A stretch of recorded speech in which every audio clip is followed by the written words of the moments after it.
Hello everyone, welcome to Gameweek 29 Sky Sports Fantasy Football Preview. I am Fantasy Football Scout underscore Luke, and I'm joined as ever by my mate Niall. How's it going? Yeah, not bad. I think a bit of a disappointing weekend for me. Looking at the fixtures, it should have been one that propelled me back into the top 1,000, but in the end, it ended up in disappointment and actually fell in rank, as I think you did as well. So I yeah, did, yeah. although the arrows on the screen in front of you will be green, I think they've been green all season, despite the fact that they've mostly actually overall been red. Yeah, that's for From morale. That's for our morale. yeah. Um, but no, other than that, okay. And obviously got some midweek fixtures this week to look forward to. So yeah, uh, I think the excitement that I had last week and the week before following the overhaul is starting to dissipate slightly. Maybe indicates that now is about the time to start thinking about making some transfers again. So we can Yeah, talk a bit about that. yeah. Because after our last pod, even though we had an idea of the fixtures, they actually dropped. I think it was the Friday just after our pod, so we actually got dates for them, which obviously is a bit of annoying as a content creator because you want to talk about it at that time, but you have to go earlier in a lot of instances. But now we've got confirmed dates. However, not much has changed really. I think there's still the appeal of the same players is in place, i.e. the Wolves and the Arsenal players in particular start to have lots of extra games. Leicester obviously as well, which we'll go through in a bit. As a result, some of the transfer plans may have changed over the games that have just gone because obviously we know future dates and we can rearrange and maybe tweak our transfer thoughts. But I did make a transfer this week. For example, I had David De Gea in goal, and I told you I was eyeing up either Ramsdale or Sarr. In the end, I went for Sarr just because it just worked out better with Wolves fixtures, I think, and I think that's the way we were edging anyway. And he ended up actually being my captain on the Sunday because Rafinha didn't start. So Rafinha was going to be my captain. I had no Man United because I took out David De Gea. I had no Leicester. So it was either Sarr or Rafinha. Rafinha didn't start, so obviously it was going to be Sarr. Rafinha comes on and scores, but in the end, the points difference wasn't too bad because I think Sarr actually picked up tier 2 save bonus and got 5 points. So not a massive difference there. My biggest issue really was my defence this week. I had three Man City players, Cancelo, Laporte, Walker. They turned up this week, which is great, but then obviously they conceded 3 goals to Spurs. They all managed to get some sort of tier bonus as usual, and that's the benefit of them. So 3 points each, so 9 in the end with conceding 3 goals each. I mean, that just shows the power, isn't it? Even when it's a terrible week for them, they can still do okay. And Trent Alexander didn't turn up either, so the defence really let me down. Bowen didn't do anything. Obviously, Gallagher not being able to play Chelsea, so never going to get anything. Salah captain, default. Obviously, played very well. Unlucky to not get more points, I thought there. Brohard chipped in with shots on target again, so that's very useful from him. And Son did very well for me. He got my 2 assists, got me 8 points. He's picked up points for me every week since overhaul, so that's great. Obviously Kane went and scored 2 goals and got man of the match, so would have preferred him obviously, but ended up with 60 points. I don't really know in the grand scheme of things if that's a good or a bad score really. I felt like it was okay, but I did drop like you mentioned, and I think I can only put that down to Van Dijk, who seems popular. I didn't have. I know they conceded, but I think he got like 5 points or something. And then who else is it? Bruno Fernandes from Manchester United. He did pretty well, and I think he was quite popular in the end because people sort of got turned off Ronaldo, didn't he? And he ended up getting, I think it was goal and assist in the end, which was pretty good. But aside from that, I don't feel like there was anyone particularly big that I missed out from. I suppose some people may have some Chelsea players they kept a clean sheet. There wasn't anyone else that immediately jumped out to me that I was missing, but somehow managed to drop a few points. But it is what it is. Happy with my team moving forward. Made that one transfer, and I've got another one planned on. We're still mid through the game week, I should say. So it's game week 28. We're recording Tuesday. And we've still got Wednesdays and Thursdays games to come. I plan to bring in an Arsenal player on Thursday, which we can talk about in a bit as well. So probably going to be Gabriel for Walker. That's probably what I'm going to do. How did your game week go then? I think it was much the same, wasn't it? Yeah, so I think it was quite a strange one this week. I ended up having 12 players in the end because I did actually make a transfer myself just with a view to this Thursday's game. But 11 of my 12 players scored between 0 and 5 points. So when that happens, you're not going to have a high scoring week. But fortunately, I did captain Salah, who was the only player who scored more than five Mm. on Saturday. Yeah, so I can go through my team. Allison picked up 5 points after an assist, which you don't get that often from your keeper, so that was a good No, moment. that's amazing. Cancelo and Laporte both getting 3 points, with Van Dijk getting five. Alexander Arnold didn't feature at all, which is a pity because he probably would have done all right, but you kind of expect that would happen at some point. Um, And then Bowen, Ramsey, and they've got Coutinho as well in midfield. So I've got the Villa double up. Mm. They've not exactly set the world alight since I brought them in. No. 3, and 4 points respectively for them. And then, as I say, Salah, Ronaldo, just dismal, terrible performance again, and I'm so excited to get rid of him this week. I We think can many talk are about thinking that like that. definitely, and then Broja as well, picking up 4. Who's like he's actually been one of the shining lights of my team, being so cheap, and yeah, you'll be captaining him on Friday night against Norwich as well. But I did make a transfer on Sunday. I brought in a Wolves defender. Everyone's bringing in Kilman. I don't see myself holding a Wolves defender for the rest of the season. So I just thought, oh, maybe I'll roll the dice and do something a bit different for the sake of doing something different. They don't really pick up passing. There's no immediate standout option, but I went for Sice purely because he maybe has slightly more of a high ceiling in terms of his attacking output. He's more of a goal threat than Kilman. That's the only reason I went for him. But he is obviously more expensive, so that's why I don't see myself keeping him. But then again, budget's not really that much of an issue in my current structure because I've got Broja and Ramsey who are just so cheap that it's enabled me to have pretty much whoever else I want across the rest of Yeah. the team, which is nice.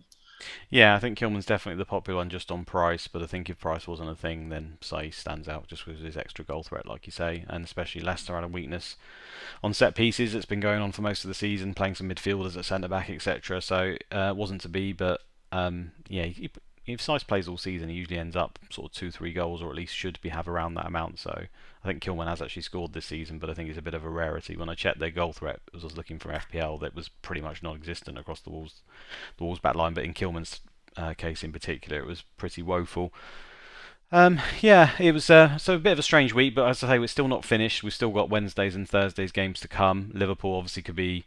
We're imagining it's going to be full strength there, so you've got a lot of Liverpool players in your team, haven't you? So that'll be a big up and down there. I've also got Son for the Burnley game. I think it's going to be quite popular amongst the community for a Spurs player to be coming in on Wednesday the 23rd. And you mentioned Ronaldo there. I think that's probably the obvious drop-off point, isn't it? Unless I've missed something. I don't have Ronaldo myself, but when I was looking, that's at least what screamed out to me. So I imagine Kane's going to be very popular on that day to come in for Ronaldo.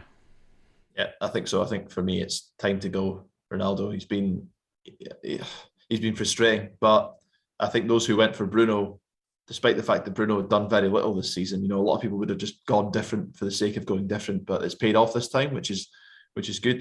I think clearly it's not gonna happen every time you go different.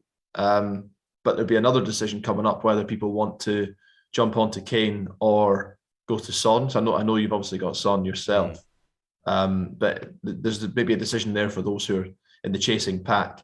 I think myself, I'm probably just going to go for Kane. I thought he looked back to his best at the weekend. He really did. Yeah, and they've got obviously Leeds on Saturday.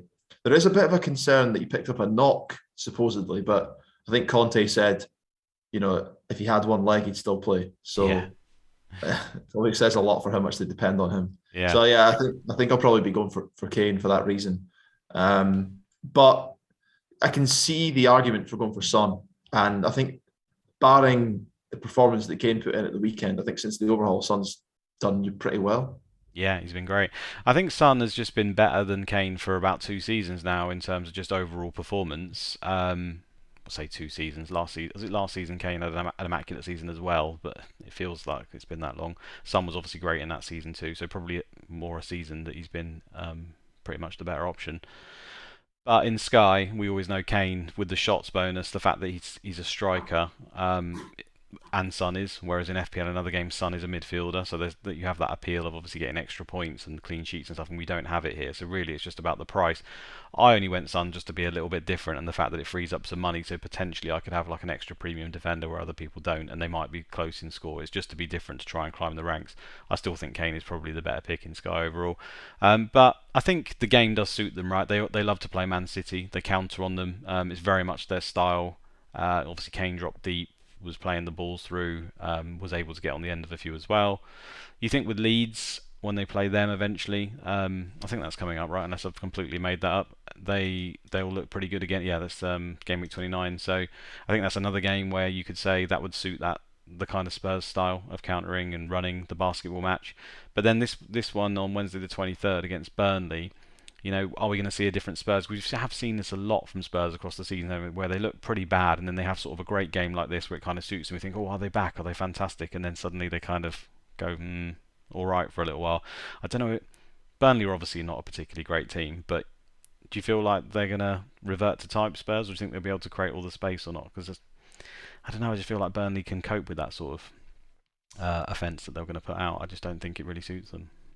Yeah, they're a strange team, Spurs, that obviously at the weekend they looked so dangerous on the counter attack. But when they do play against sides that sit in like your Burnleys, I think we watched them against the Wolves a couple of games ago, but they just look completely lethargic. And I do worry about them in games like that. But I'm looking at the upcoming fixtures, and I mean, obviously the Burnley game's not ideal, but I know Kane's got a reasonable record there and against them. But then they've obviously got Leeds. That's a basketball game, as you said. They've just got great games, haven't they? There's almost I think one of our questions that we'll go through in a minute is about Spurs, and even though it's easy to get carried away with the result against Man City, and like I say, we have seen them revert to type. The bottom line is the players are very good, the fixtures are good, and they've got the games to move to them, haven't they? And then there's also that side where you look, well, what are the alternatives? If you're not going to go to Kane to Son, what forwards are you going to have again? We've had this conversation all season. Unless you have Broja like just ticking over for 4 points, there's barely anyone doing anything. So there's literally no reason to get them. I think there's a pretty good argument to go Kane and Son. Have you considered that at all? Having Kane, Son, and Broja? I haven't considered it myself, but you took the words right out of my mouth there. If you're not going to have Kane and Salah, who else are you going to have? So by the time I bring in Kane this week, I'll have Broja, Salah, and Kane, and I think that's probably, if you are going to have a front three, I know a lot of people are having 5 at the back. I can totally understand that too. But if you are going to go with a front three, I think that's the way things stand just now, the best front three you can have. Yeah, or also, obviously forego Broja and have Son, Kane, and Salah if you want to go expensive. Yeah. To be fair, the other one who comes into my mind is who we actually started post overhaul with, Weghorst, who got a great haul at the weekend and looks pretty dangerous. And actually, we can talk about this a bit later, but when we look towards the next standalone Burnley game on the 1st of March, my plan was to look to Leicester for that, because obviously they've got some good games and a good run coming up. But Burnley still have some fixtures, and Weghorst does look good. So maybe return to him for that game.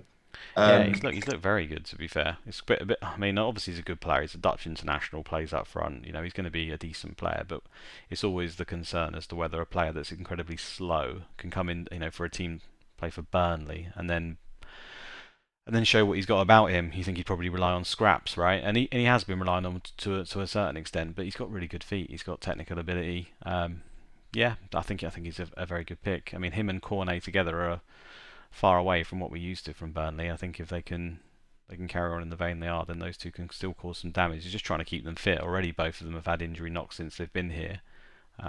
So that's the main concern. Bentancur looked pretty good for Spurs, I thought, and in particular as well. I can't even say the name. Kulusevski. Kulusevski, yeah. Yeah, the Swedish guy. I mean, he hit 11 points versus Man City, goal and assist.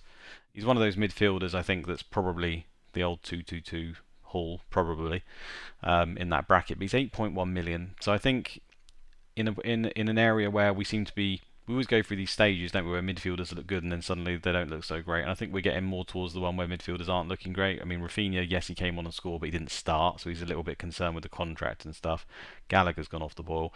Bowen had his first blank in ages. Now, I'm not going to say he's a terrible pick from now on, but he's not really got any individual match days, and the fixtures aren't particularly great. So I think there's an opportunity if you want to go away from a 90-something% owned player if you wanted. So Spurs have got good games. I think he could be interesting. He's 8.1 million. He looked a really good player. I can't see. I think there'll be the odd bit of rotation maybe, but I think he just looks streets ahead of Moura and stuff. And I think Conte will want to play that sort of Son, Kulusevski, Kane front three from now on whenever he can. So maybe an outside shout there for a player that people haven't considered. Yeah, I think there possibly is a case there to start thinking if where you can make these gains. There are going to be opportunities, clearly. There's lots of games still to rearrange. And if you're sitting on a good number of transfers, there will be opportunities. So I would urge against kind of forcing your hand at this stage. In fact, But there's a question on that now, so should we move to them and then we can cover yeah, that let's on that? let's let's go straight on that. I'll finish point quickly on Bowen. I think looking at the fixtures, you could probably find a way of moving Bowen on. And actually, I think what I may do is take Bowen out after he has the single game against Wolves and bring in a Leicester player for that That was my individual plan too, was to game. move Bowen onto Madison, not because I don't believe in Bowen, but like I said, I need to differentiate myself. I think it won't be that different. I think a few people will probably do that, especially if he blanks again. Just the nature of fantasy football, and if someone's blanking, suddenly you think, oh, get rid of them. But I do maintain he's a great pick. He's just been ridiculously good, isn't he? I have no doubt they will carry on to score and assist on occasion, but West Ham seem to be hanging on in games at the moment, don't they? They seem to be getting the results, the odd one or two goal, but it's a far cry from the first sort of few weeks at the beginning of the season where they were absolutely relentless and hitting 4 or 5. It feels like you can get away with it a little bit more given those fixtures anyway. Well, you think how well they were playing at the start of the season. They had 4 or 5 players all going forward who looked brilliant. I mean, where is Antonio compared to where he was at the start of the season? Yeah. Ben Rama's obviously been away for a little bit, but he's not exactly set the world alight since he's come back either, and he hasn't done for months. So there are a few players in that team that were ripping up trees at the start of the season, and now basically just seems if Bowen's not scoring and creating, they're not scoring. Very much so. So I'm a bit worried about them. But yeah, I think I'm not worried about Bowen, but I'm worried about West Ham. But that may have a knock-on impact on him. So I could see there being a case for those who are maybe part of that chasing pack to look to the fixtures. And there will be more fixtures, I'm sure, to come as well. There's talk about potentially an extra Chelsea game being the Chelsea game against Norwich, which at the moment is scheduled for a weekend that may get cancelled if they get through in the cup, which they look likely to, may get moved back to Gameweek 28 in FPL. Yeah, which I think is early first.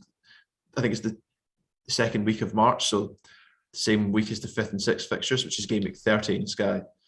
Yeah, and there's the Arsenal game as well, right? Which you could be. I think I've seen talk about that. Yes, yeah. So it could be either. So there could be potentially extra Chelsea games still to be rearranged. And I think at that point, even someone like Jorginho possibly or Ziyech, who seems to be playing well just now, I think there are options for people to think about moving. But as I say, at the moment, there's no harm in holding, and you definitely don't need to force the issue. But let's move on to the question, because as you say, I think there are some relevant questions on this. So yeah, remind me when we get to talk a little bit about differentials and being different. I've got a few names actually alongside the Swedish Spurs winger, I'm going to call him, so I don't want to say it wrong. I've got a few other names to float out there as well. Okay, I look forward to hearing them. I'll maybe chip in with a few of my own. So Sam Betts, I think this is the question you were referring to. So Sam is asking, do you think it's too early to move away from the template to try and make up ground? He says, just for context, he's second in his mini league. He's 100 points behind first. He does have 18 transfers, which is double the guy he's chasing. Okay, so I think we can answer the more generic question first, then we can talk about his specific situation. So, look, do you think it's too early to move away from the template to try and make up ground? I think in general, yes. I think I talked about this before, where if you just ignored everyone else and you played optimal, you would make up ground on most players in the game. So I think in that regard, if you're not focusing on a specific person or whatnot, then you just play optimally and you play boring, and you no doubt go up the ranks. I say boring, it's the right way to play, really. So there is that. I think if you can throw maybe 1 or 2 differentials in there, or maybe go for one slightly different captain, not just to be different. If you've got Salah and Trent on the day, that's stuff like that we've talked about in the past. There's no guarantee Salah's outscoring Trent. He's just as good as an option on most game days. So you don't have to go crazy. But I think stuff like that you can do every now and then to maybe catch it. So I'll just to answer that part of the question first. It probably is a little bit too early to start going mental, but maybe 5-10% you might factor in, or I might do something a little bit different here or there. That's probably where I'd put it. Yeah, I'd agree. I think I'm in that situation where I'm trying to gain ground, but it would be silly of me, for example, not to captain Salah against Leeds at home. I'm just not in the business of doing that. And given the fact he's second in his mini league, yeah, maybe he wants to win it, but finishing second, if you've given all you have, finishing second, there's no shame in that. Not that I'm saying he should settle for second, but what I am saying is, look, I think if you think you've got transfers in hand over the rest of the game and your team is pretty much set, there are going to be a lot of games still to be rearranged, and there are going to be huge fixture swings coming up. We've already seen this week that if you bring in a Wolves player for a Manchester City player, or if you did on Sunday, I think with the captain, it was looking like a 7-for-2 actually. If you include the captain against Arsenal, that'll still be a 6-for-2 if you move on Thursday. So like epic fixture swings like that are to come. You're going to. We talked a little bit about Chelsea. Their number of fixtures have been impeded in the last few weeks because of the fact they've been at the Club World Championship and just the way the fixtures are lying. So there will be a chance, I'm sure, to jump onto them. And Leicester as well, we've pointed to. So looking at those individual match days where there's maybe a player that's more highly owned by the rest of the game, but just because they're highly owned doesn't necessarily mean they're the best option. So as I say, I'm going to come back to that Tuesday, the 1st of March, that Burnley-Leicester game. I know that Pope will be the highest owned, and yeah, there's a chance that Pope could end up being the best player on that night. But do I fully expect Burnley to keep a clean sheet at home to Leicester? I don't think I do. I think Leicester score in most games they play is the bottom line. Yeah. They might be dreadful defensively, but they usually find a way to score, don't they? So the hope is that they wouldn't get a clean sheet for us non-Pope owners. That's it. And also, if you look at possession-wise, maybe Tielemans, if Leicester are going to score and win the game, you may pick a bonus. No, things like that you can look at and think, well, if most people are on Pope that night, and if you don't have Pope, you could maybe go for a Leicester player instead. Appreciate if you've already got the cover for that game, you may just want to ride it out and focus on elsewhere. But the point of the matter is, look, there are going to be chances, there are going to be many opportunities.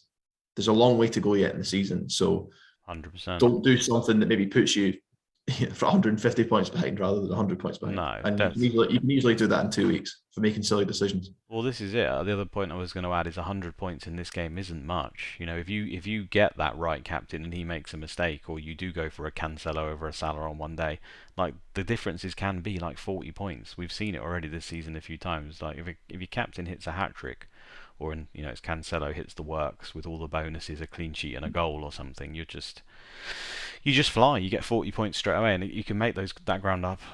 Especially with 18 transfers, and he says he over double his. So that suggests he's got under 9. Now he's going to struggle towards the back end of the season. Like injuries are going to start happening. There's going to be change in form. There's going to be those fixtures.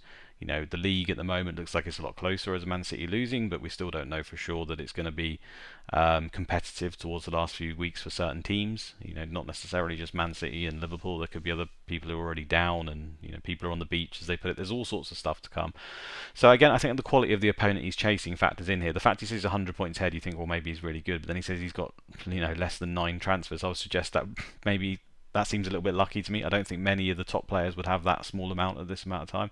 Maybe that's me being big-headed there, but I feel like that suggests that the quality of that first person has relied a little bit on luck there, or just gone really early, and that was his game plan. But there's a lot of opportunity there. If the transfers were completely different, I'd say you're going to rely on a few captains there maybe, but over double the transfers, surely he's got a chance. Surely he's got a chance there. So yeah, just stick with it, I think is the message. I'm going to name a few players I think at some point that I think are options, but that doesn't mean we just jump straight into them now. Generally what I mean on that is to monitor, because a lot of them are midfielders that have rarely been considered in Sky up to this point. So we'll get to that at some point as well. So maybe you can take one of them perhaps.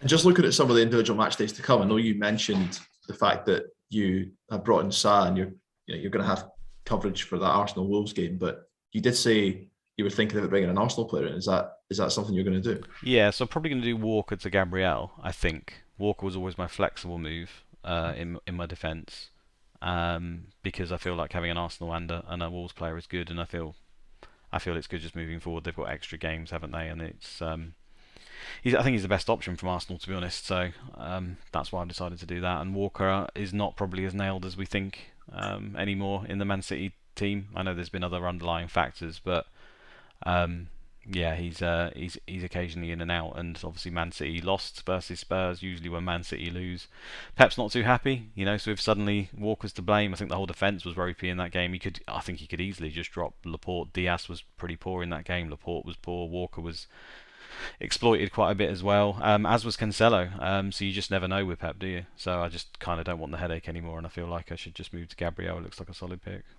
Yeah, and I suppose he'll be a differential captain, probably one of the best captain options on that night, and a chance of getting passing bonus too against Wolves. And if you look at the number of games left between now and the end of the season, apart from Burnley, I think Arsenal have the joint most. So while they don't have, unlike Wolves, Wolves have obviously got the fixtures stacked in the near term.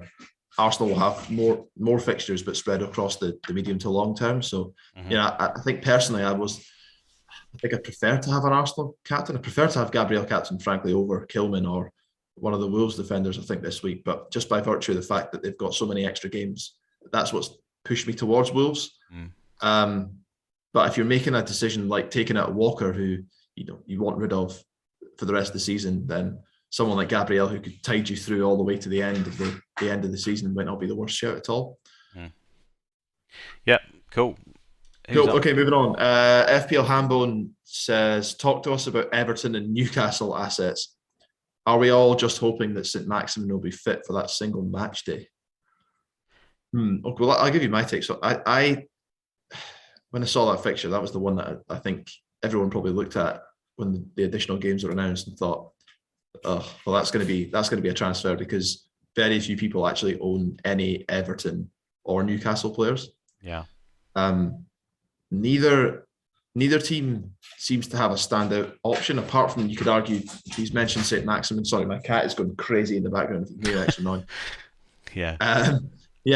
Apart from probably St Maximin, but if you look at the fixtures, it's not immediately obvious that of a good chance to jump on to any of these players either. So I think that's going to be a real part of the challenge. I think the good thing about St Maximin is he's obviously a midfielder, and there are players around that price point that you could jump off of and then jump onto him. But again, the question is he going to be fit? So I think what I'd probably advise you doing at this stage is actually just wait until the night and just see the lineups and bring someone in. I think you're accepting that if you do want to cover that game, you're probably going to be making two transfers, because I don't see myself wanting to hold a Newcastle or an Everton player for the rest of the season. Well, I was going to say to you, are you not considering just ignoring it?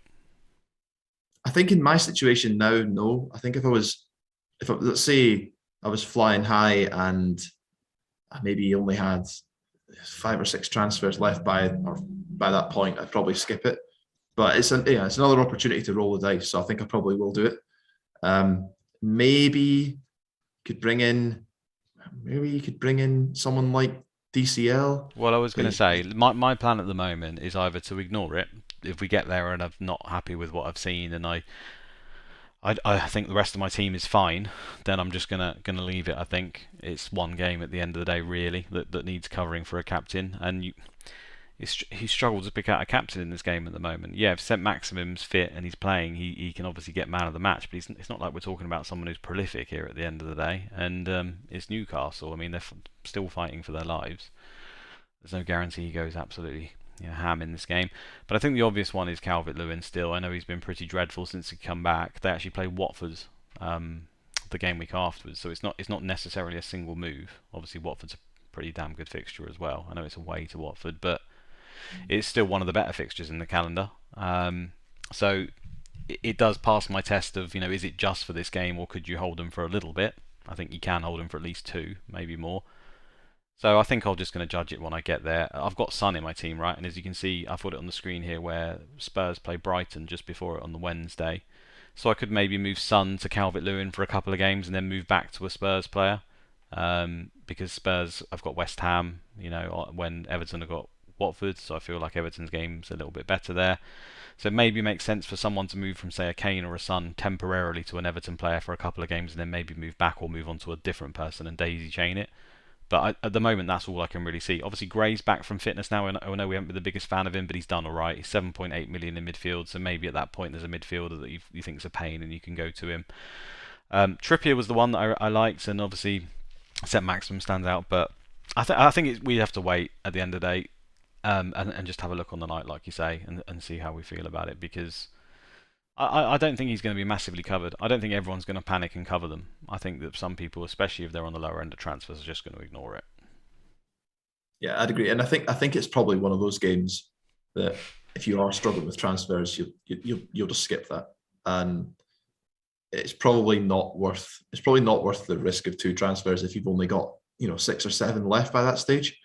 I Yeah, think if you're sitting still with double figures, it's going to be mid to late March. If you're still sitting with double figures, then I think it's worth the roll the dice. But yeah, yeah, we'll see when it comes to it. I think right now, my view is leaning towards St. Maximin, but waiting to see on the night. yeah, And to be honest with you, if most of the game is going to be on St. Maximin, I do fancy Everton. Just maybe watch them between now and then, see how much better they look. I think they've yeah. looked a little bit better under Lampard, and if they look like they're more of a free-flowing goal scoring outfit, then maybe return to the DCL well. Although the last time I did that, I got bitten big time. But I think that was probably the first thing that spiraled Season. my fate this season. Yeah, yeah. 'Cause I had a great start pre the first overhaul. We got off to a flying start, and then early on after the overhaul, had brought in DCL for that I did infamous exactly the same. benching slash mysterious Rafa injury, which said he was going to be out for a few days. It ends up being about 6 months. But Yeah. Well, there wasn't even any no, indication that he was out, was there? And then suddenly the no, rumours built, no, and no. suddenly he's out for like half the season, which is annoying because we all picked him on I know. overhaul because of the single Yeah, match nothing day. at all.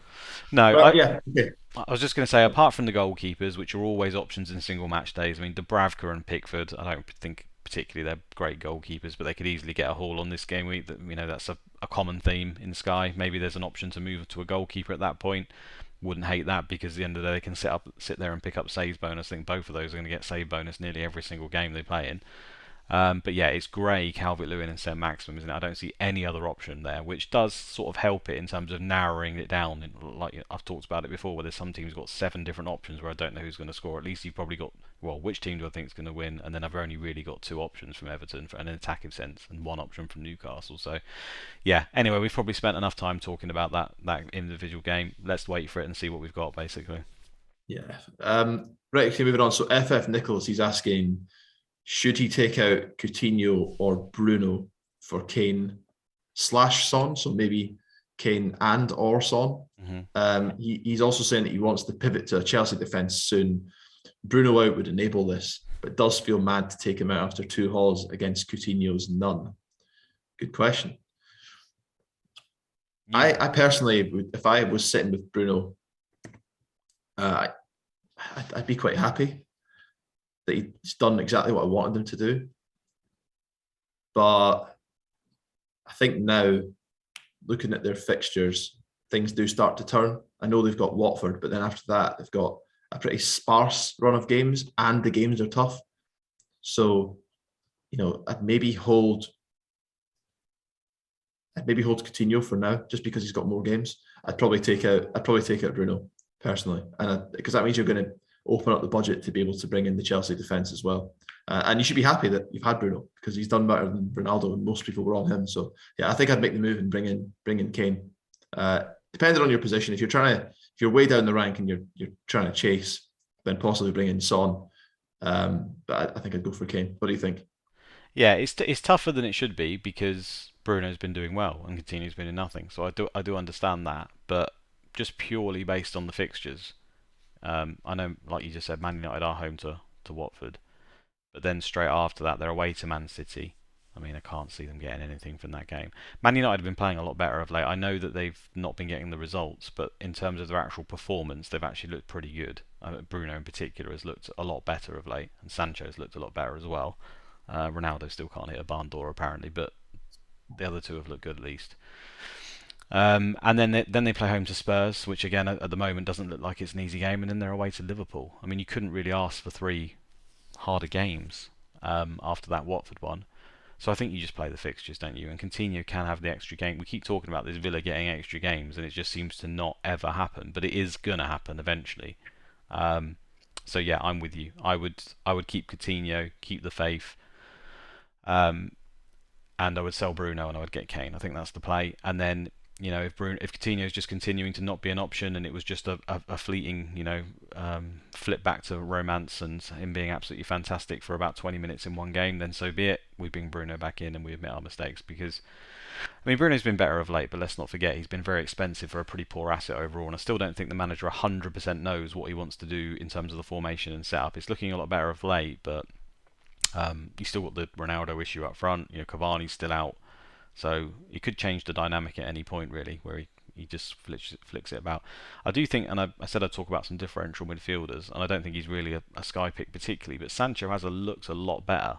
I mean, does he tempt you at all? I know maybe not for these three fixtures, but in the future, if he keeps playing well, does he tempt you at all to come in as a cheaper option to Bruno Fernandes? Probably not. I don't know. I'm just looking at Man United. I'm struggling to see The need when for I'd them. want to go back to them. Yeah, I Mm. mean, it's a while until their fixtures get better. And at the moment, in the medium term, short term, medium term, they've not really got any extra games. So I'd probably wait and see. But yeah, I mean, possibly. I don't think I'd be rushing to go to him though. No. I think it's one of those.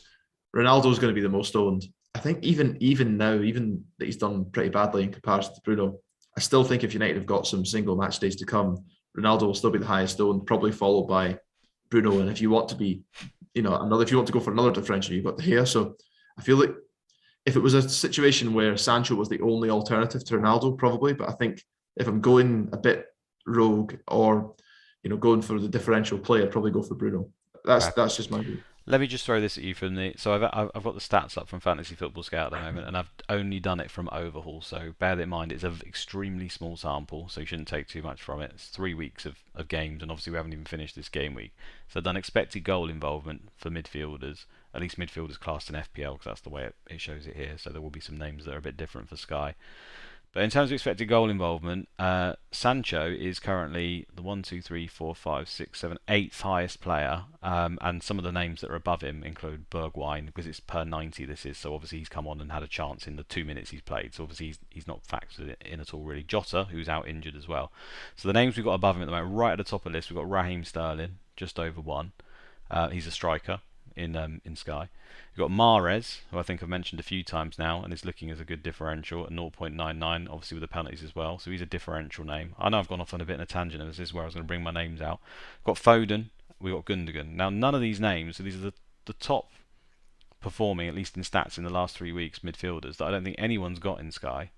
Um, and they're outperforming a lot of the other players, and obviously strikers haven't really been scoring either. A lot of the goals come from these kind of players now. The Sterlings, the Mahrez, the Foden, the Gundogan, and then we've got Mane and Sancho, who are right up there as well, and they're differentials too. Mane's a striker. Sancho is a midfielder in Sky, right? I haven't completely confused it. That's how much I've ignored him all season. I'm pretty sure he's a midfielder. Yeah, yes. Yeah. So in terms of midfielders, we've basically got there Mahrez, Foden, Gundogan, and Sancho, which are quite a way above quite a lot of the others. Like I say, it's only been 3 weeks. We've got Fernandes doing it down at 0.54, which is significantly less than Sancho at 0.75. So it looks like from open play, he's a real threat of late. I don't think the timing's right with you. The fixtures are too bad at the moment, but it's something to bear in mind. I think see more prolonged data, see how long this lasts, and then maybe in the future some of these midfielders start to look options. But against Everton, if you haven't got a Man City midfielder in your team and you fancy a punt, Sterling and Mahrez and stuff are just. I mean, Everton are dreadful at the moment, right? And these are players that not a lot of people in Sky own. So I feel like you could actually make a move there and be a little bit different and potentially be Yeah, handsomely rewarded. We've already seen that in the weeks gone by, haven't we? Sterling's hitting hat tricks. Mahrez has been ticking over really nicely. So they are temptations. no, I agree. I think particularly the Man City guys, I'd probably be more likely to go there than I would be to go for Sancho. I take the point though. It's clearly some good numbers, but yeah, I mean, I'm looking at that single match day they've got against Crystal Palace. Obviously, most people will be on Cancelo, Mm, but Palace's passing stats are generally pretty good. yeah. And I They're at think home, Cancelo's been playing so slightly a different. He's been very much like a winger in the last few games. He's been pushing right up, and you're not getting as higher passing numbers as you'd expect because he's not really been involved as much in the build-up as in coming inside and playing in the centre midfield role. He's been more playing more of an attacking role in the left wing, which is obviously good for goals and assists. Better, arguably, but slightly worse in terms of passing. His numbers have dipped as a result because he's less involved in the build-up and more involved in the end of play. and I think that's where Sterling looks. He looks quite a potent threat at the moment for Man City, and obviously saw he got that huge haul against Norwich. So I like.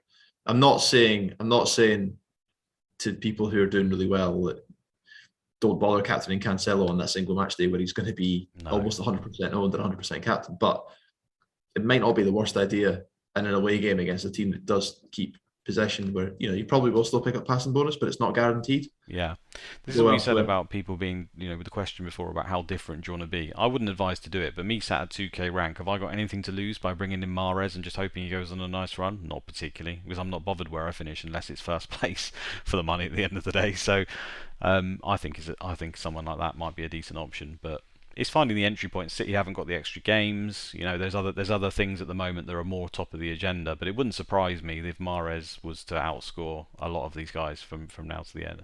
Now for 6 weeks or whenever you pick to start gauging it. But just thought I'd throw some out there that are not traditionally Sky players, and for good reason, because they're not 100% nailed on. But they seem to have improved in that area. And Man City have had a few injuries, so yeah, food for thought anyway. I like it. Okay, let's go back to some of the questions that we've got. So, Neil SkyFF 21 is asking, "Hi lads, would you advise to jump on to the Chelsea block? Would we advise it as early as we can? So on the 5th, which I think is the game they played Burnley, with no fixture gain, or wait until the 13th against Newcastle." He says, "Keep up the good work. Thanks very much, Neil, and thanks for listening." I think he's onto something. Obviously, we've talked in the past on this podcast about making a big shift to Chelsea. I think it's something I'm almost certainly going to do. Unfortunately, we're still in that position that we were last week, where we're not able to actually give you a full picture, because we still, as much as the fixtures came out last week on Friday, there's still rumours on Twitter from people who are much more qualified than me to answer this question, that there is the chance that Chelsea may get a fixture rearranged. So it could be that the Norwich game that I think is currently scheduled for the 19th of March, or the Arsenal game, which is currently needing to be rescheduled. I'm going to ask you a question. I know it's been your plan to move there. Chelsea haven't Yeah. looked great. The fixtures are good, No. but Chelsea haven't looked great. We've been burned already. Is there any temptation to say, do you know what, I'm not going to go back there because they're just not going to perform? Or do you think that's irrelevant and we just jump on anyway? I mean, I think it's the sheer volume and the quality of the games. So if you look at the run they've got, so we've obviously talked about there could be an Arsenal game to go in, but they've got Burnley, Newcastle, Norwich, Brentford, Southampton, Leeds, West Ham, Everton, Wolves. That takes you all the way to, and then Man United, Watford. They've got an unbelievable run of games. So I think that's what's pulling me towards them. They're obviously still going to have a lot to play for as well. They're not clearly challenging for the league, but they'll be right in the mix for top four. They'll be wanting to push as close as they can to that top two. So for me, I do still see the appeal. Obviously, they played against Palace at the weekend. I'm pretty sure that Rudiger and the main defenders picked up passing. Mm-hmm. So they kept the clean sheet there. They proved that they can do it. So I'm 100% behind you now. I'm 100% behind I them. still think, yeah, I still think, like, if you are in a position where you want to chase, I think most people, even if you're not chasing, most will go for Yeah. a Chelsea player, at least one. Yeah. But I'm thinking I'm probably going to jump into three. Well, this is it. I thought I'd ask the question because I know that's going to be a question on some people's lips. Like, at the end of the day, they've not looked particularly good, and they weren't particularly good previously when we loaded up. So it's always in the back of the mind. But can you let these things affect you when you're making decisions for the future? The past is the past. I'm not sure you can. The games are too good. Like you say, there's extra ones to go in there. The Arsenal and the Norwich one could move, but the Arsenal one, which, yeah, it's a pretty tough game, but it's an extra game. And you've got Burnley, Newcastle, Norwich, Brentford, Southampton, Leeds, West Ham, Everton, Wolves, Man United, which is in a tough fixture at least at the moment, and then Watford. The run's just too good. It's too good to ignore, and I think you can ignore them offensively. So another name that wasn't on my list there, but you mentioned briefly, is Ziyech. Yeah. He's another name where he's almost like Sancho, isn't he? Where he's obviously an expressive winger, wasn't particularly nailed on to the start of the season, comes with a massive reputation, and both of these guys have started to perform, I think, in recent weeks and look like they're more nailed. So they're kind of very similar in that vein. You wouldn't normally move to these guys in Sky, I think, because you just worry that if they don't score or assist in a game week, they're getting 2 points. But he's another option, I think, that you could look at to be different. However, the obvious names, such as you mentioned, Rudiger, is just, I mean, I can't see any world where I don't get Rudiger back in, basically, if that run is a minimum. I think we talked about the goalkeeper. I think he could be an option at that point. And then, from there on, the injuries, we're not sure to Reece James, but I think he should be back soon. I think he's going to be popular again. You've already mentioned the centre midfielders are obviously good options. Jorginho and stuff are just passing. wouldn't particularly go there myself, but I think James, Rudiger, the goalkeeper, are obvious shouts. And then if you're willing to take the punt, Thiago Silva looks good as well. So Yeah. yeah, I can't see myself not moving there, and I think that's where I'm gonna, at least in terms of my tactical transfers, because I don't have a huge amount left. That's where the bulk of my tactical transfers will probably start to come in after I move to Arsenal. Is to start steadily feeding Chelsea players into my team. I think, and so And be it. actually, thinking about Thiago Silva, I'm just looking at Chelsea's recent games. This is his minutes: 90, 120, 90, 90, 90, 90, 90. Yeah, And yeah, then incredible. the last kind of rest he had was when they played in the EFL Cup, and he came on as a sub. So, like, I think he's probably more nailed on than anyone's given him credit this season. And I just bet what'll happen is when everyone jumps in the Chelsea block, they'll jump on Rudiger, James, and probably Mendy of those that we've talked about. And Thiago Silva will end up scoring, getting man of the match, passing bonus. You name Yeah. it. My only worry with him is ever is when he's clearly in their best team, and Champions League, as we get to the later stages, they're going to want him for that. So when you've got 3 games in a week pretty much, um, and they've got an easy fixture run, so do they need to play him against Norwich? For example? I don't know I haven't looked at which games next to the Champions League, but you get the point. Norwich, Brentford, Newcastle, whoever it may be that's the game before. Yeah, I think he's in the frame to leave out, but not necessarily. Like I say, he seems to play a lot more than we think. And as always, the game state, right? If they win the first leg 3 or 4-0, which some of the Premier League teams seem far superior than some of the other teams at the moment, especially in City's case, then you can't sort of pre-plan this and think, oh, they definitely will be needed for the second tie. It could be that they can rest him in that. So yeah, I still think he's a good option. I think he's great, and I think regardless of the form, the fixtures, the quantity of them is just too good. And if it doesn't work out, I don't know what else to say. I feel like I'd make the same decision every time, given the same position again in the future. Yeah, yeah, and just to answer Neil's question about when to jump on, so I think there is still a decent chance that the just after the weekend of the 5th and 6th of March, so the midweek, probably around the 10th, 8th, 9th, there is a chance that they could get an extra game. So I think if that drops in, I'd Yeah. probably be looking around then to make that move, depending on the other team's fixtures around then. So possibly you could maybe even take out Pope if you wanted to and bring in the goalkeeper, or Yeah. you could think about routes around then. But I think until we get that fixture, if it is going to come forward, we should probably know on Friday this week or next week at the absolute latest, because the Norwich game moving, if the cup if they win in the cup, then I think that's when you decide. But Yeah. at the moment it's unclear. But certainly for me, it'll be somewhere between Burnley and that Newcastle game. I'll be loading in on Chelsea, and I'll be doing it early. As soon as I get a sniff that people are starting to go, I'll just go really early and really heavy, because that's when you can make your gains. So that's my plan. Yeah, and I do think Liverpool actually play Brighton on game week 31 early on the Saturday, and then Chelsea play Newcastle on the Sunday. So if the extra fixtures haven't dropped in, I think a lot of us are carrying Liverpool, you in particular, Niall.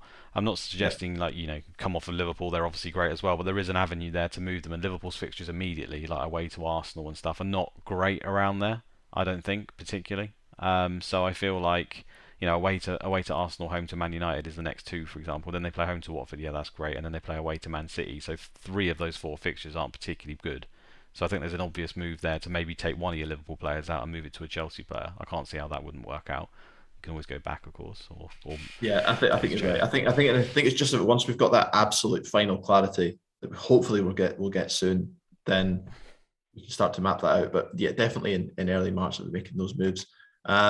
Okay, and then I think the final question we've got here is from Johnny White, who's got a great username on Twitter, Haggis Herder. He is he's appealing to you there, is it? it's a good name. He's asking if Kane and Son are essential. And he's asking a second question, which is, what do we think would be a reasonable transfer count to have by the international break? So we've talked a bit about Kane and Son. What do you think? I mean, essential maybe feels a bit strong at the moment.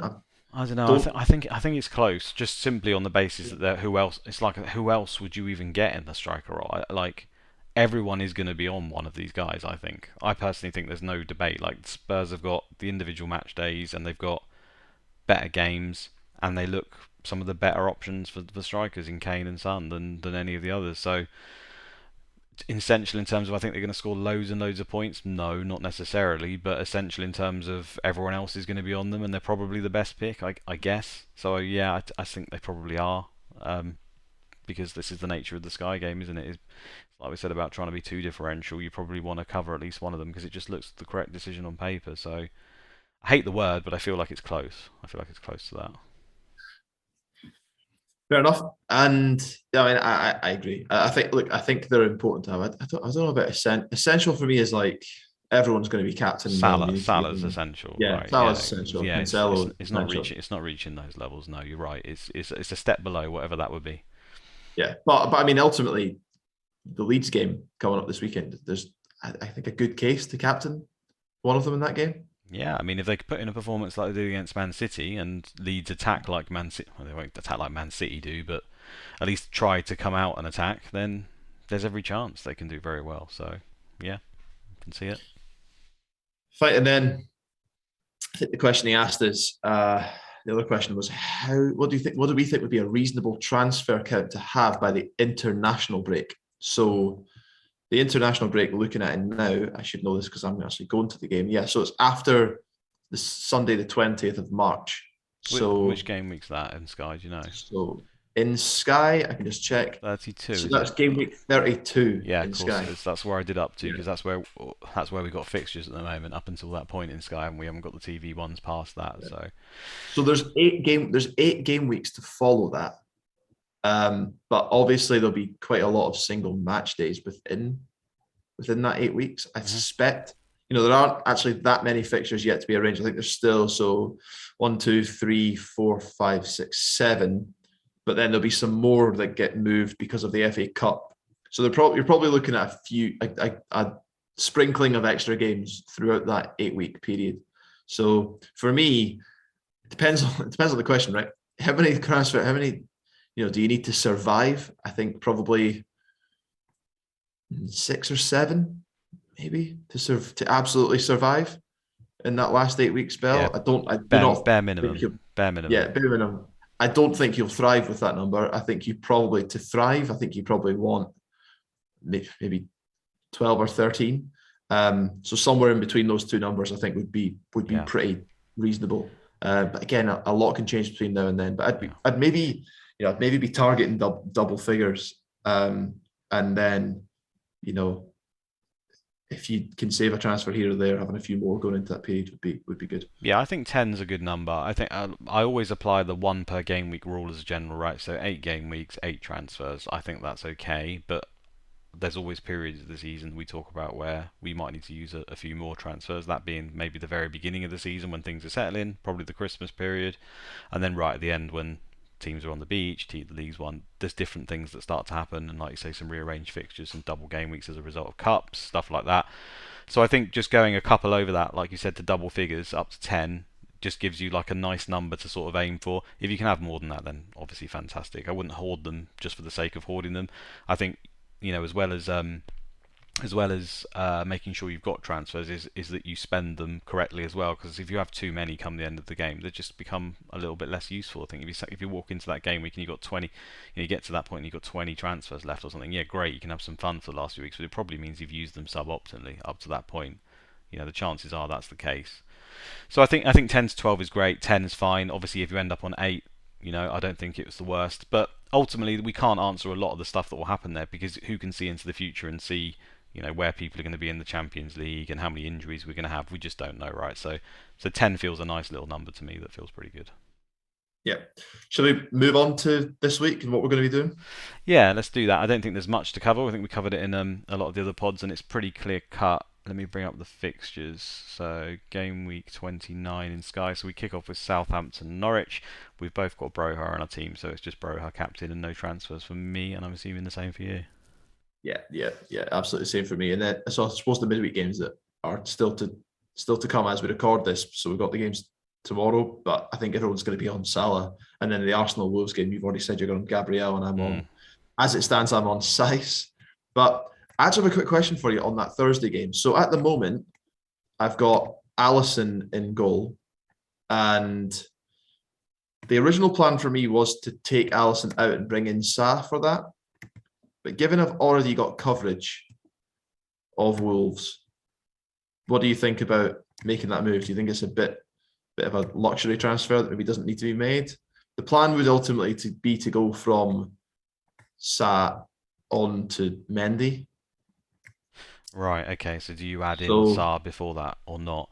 Wolves games are great, aren't they? It's tough because Wolves have got West Ham, Palace, Watford, Everton, Leeds, Villa, Newcastle before 32. So that yeah, they're good enough where I feel like you probably get extra points at that, and he does make saves all the time. But worth a transfer when you're going to go to Mendy if that is your plan? Probably not, because Alisson also does well for saves, and you've got coverage, like you say. I don't know. That feels a little bit vanity to me. I think that does it help you in terms of the cash freed up as well to do any extra moves? 'Cause I suppose that would be my other question. You don't plan to do any others with that yeah, extra money saved?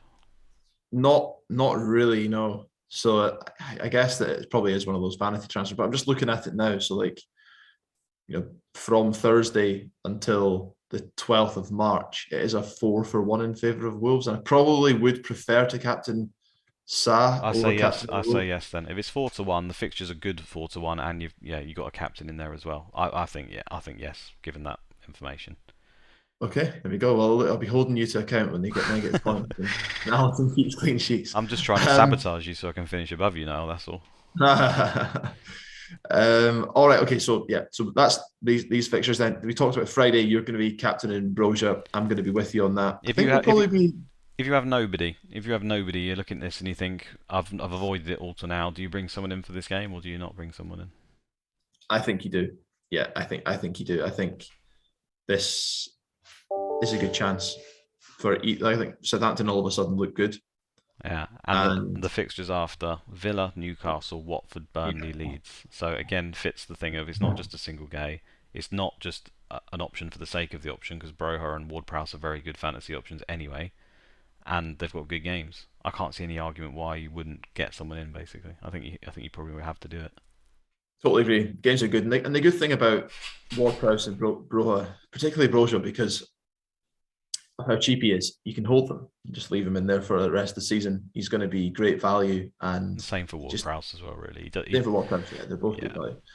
yeah. So yeah, I think either of those are good options. I do. I was thinking. I think. Do you think we'll be in the minority with Broja rather than I think Ward-Prowse? I so. think most people will probably go for Ward-Prowse. I think so. Ward-Prowse is a more traditional Sky pick, isn't it? And using a striker and a cheap striker is not the meta thing most of the time in Sky. I feel.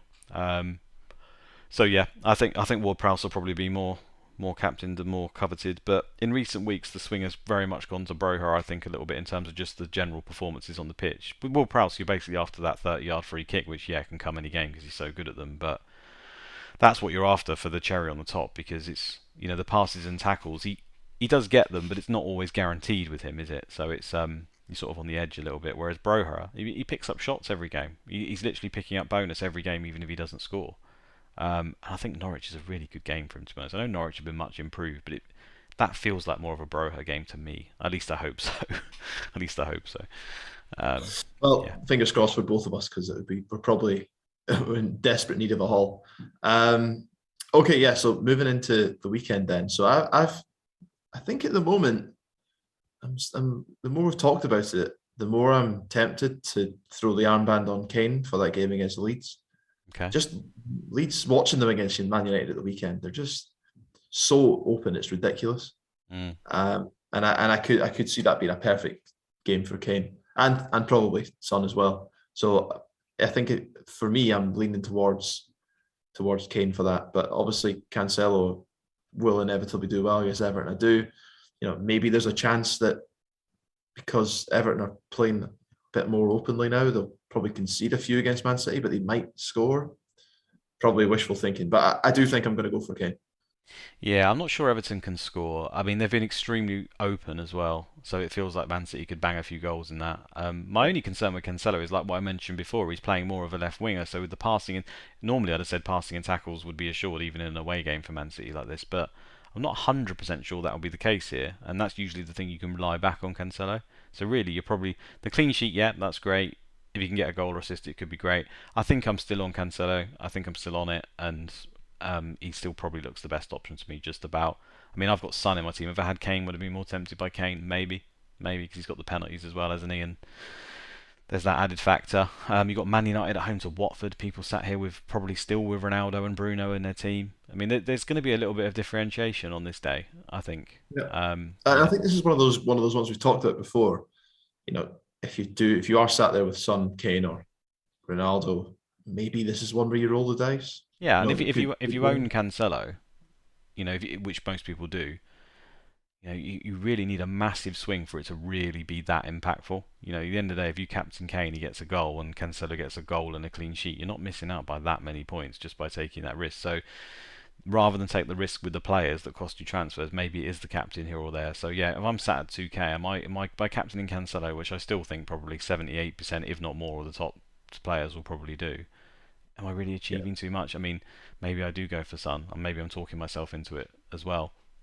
So yeah, I think there's still going to be many more of these weeks to come as we've discussed, but I think every time Salah and Cancelo are playing, they're always the top picks, and you always have to. There's going to be very few weeks where you can justify someone else, right? And this is one of them where I think you probably can. I mean, Bruno Fernandes could easily do fantastic against Watford and be the best pick. I don't have him in my team, but some people will have. And Kane's Son fit into that category as well. So there's at least a debate. I'm currently on Cancelo, but I might end up doing Son. We shall see. And then moving on to Sunday, you've got West Ham against Wolves. It's the only game. I guess every man and his dog will be on Bowen, unless you're planning on going for Sa. No, I don't see why I wouldn't do Bowen. Again, he's West Ham are at home, aren't they? And Wolves, as good as they've been defensively, you'd have to think that West Ham will at least try and score, and Bowen usually has most of the shots. I wouldn't be surprised if Sarr gets save bonus in this. I don't think they'll keep a clean sheet, but save bonus for Sarr, probably shots for Bowen, so that's about equal. And then who do I think is more likely to win the match? Probably West Ham. So that's why Yeah. I'll go Bowen. But he might come out after that for the next game, which is Burnley versus Leicester, where I'll either probably move to Madison. That's in my plan at the moment, but like you say, Burnley have turned heads, and I think they've still got extra games after this, haven't they? Even if I'm not mistaken, or maybe I've made that up. It feels like they've had so many games added on top. But in any case, Workhorse still looks like a decent option, and strikers are so poor. If you're not on Broha, then obviously we've already discussed Kane or a Son, and then having Salah, who's like a non-negotiable. You kind of got a third slot there, so Workhorse kind of does the job, doesn't he? So Yeah, nice and option. obviously Leicester are so bad defensively that Mm. you could run them ragged that day. Um, for me, I mean, I talked about this last week. I was looking at Harvey Barnes, thinking he looks pretty good again. He's Mm. come back from injury. I think he got man of the match in a bonus or an assist the week before. Yeah. But I think he had a hamstring injury which kept him out of the game at the weekend. So that's kind of He put pay always to he those always picks plans. up these injuries, Barnes. As soon as Yeah, he he's one of starts those looking players. good, he picks them up. Yeah.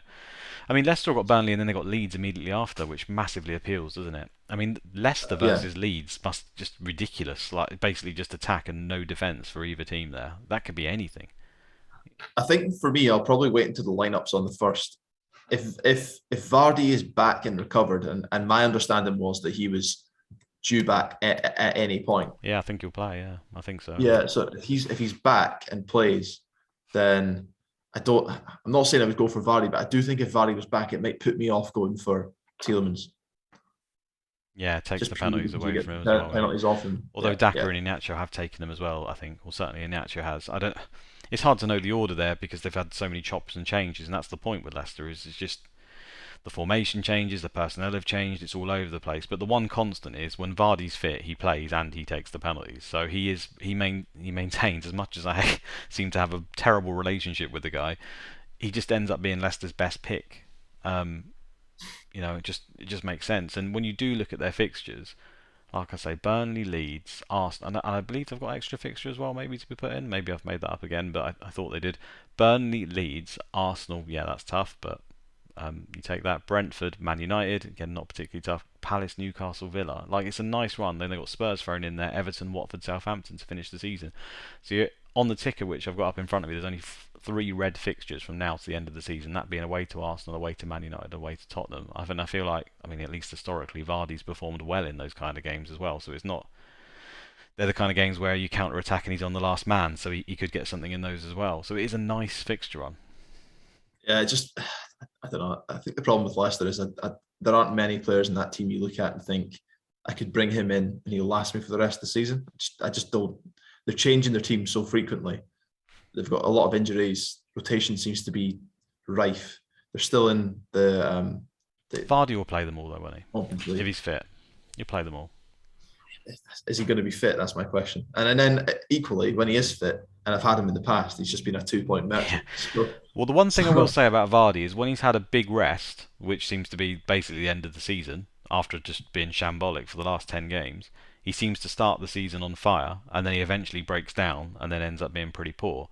Now, I know he's been injured, but that's also technically a rest. Could you look at it that way, that he's had all this time to give his body time to recover in some regards, and he's just going to come back firing?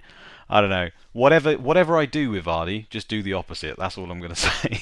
If I bring it's him an in, don't get him. optimistic. It's an optimistic view. Although, I'm hearing rumors that he's going to be back for that game, so Yeah. that'll be maybe we can do a live video that night. Oh, You can God. try and convince everyone to jump in and join young Vardy. He's literally my Sky nemesis over the season. He's the player I've never really got right in Sky. Even in the season where he was fantastic, I think took me a while to warm to him, and I had Mahrez and I had Wes Morgan and stuff like that. But still didn't want to bring myself to bring Vardy in. But yeah, he's my nemesis. Anyway, on that note, I don't think there's much more to discuss, is there, Niall? So if you're happy, should we call it there? Let's call it. Okay, I hope you've enjoyed that, guys. We've gone a little bit longer this one, just over an hour now, so we've been rabbiting on a bit too much, but hopefully you enjoyed it. We shall catch you on the next one, and it's a bit difficult at the moment with the game weeks just seem to be spread across the entire week, but we shall try to fit in another one probably around the same time next week. Good luck for your game week, and yeah, we'll see you on the next one. See you.